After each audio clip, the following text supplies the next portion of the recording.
So the governance of algorithmic systems is probably one of the greatest challenges of our time.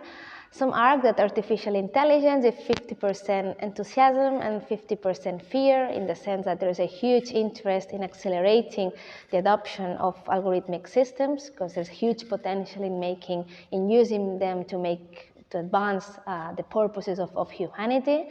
But we also know that the deployment of these algorithmic tools has a huge impact also on rights. There are risks associated with its deployment because it has an impact on rights.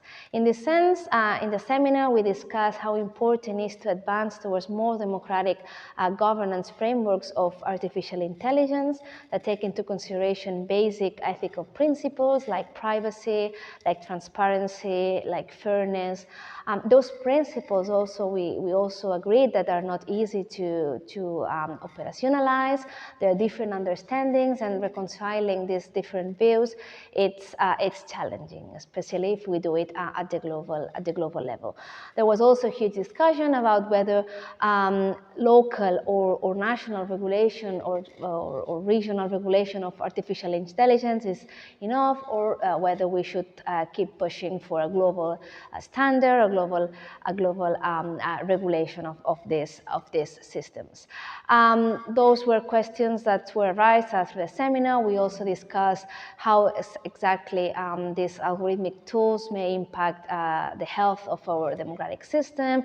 We also discussed how, at which stage should these systems be regulated, and perhaps we need to take action in all the different stages, just making sure that we understand that the challenges in the design are different than the ones that we are facing in the deployment, for instance, of these systems, and many more. It was an interesting seminar. Many key messages were and key conclusions were discussed, and I hope with our contribution there that to have advanced the discussion on these greatest challenges of our time.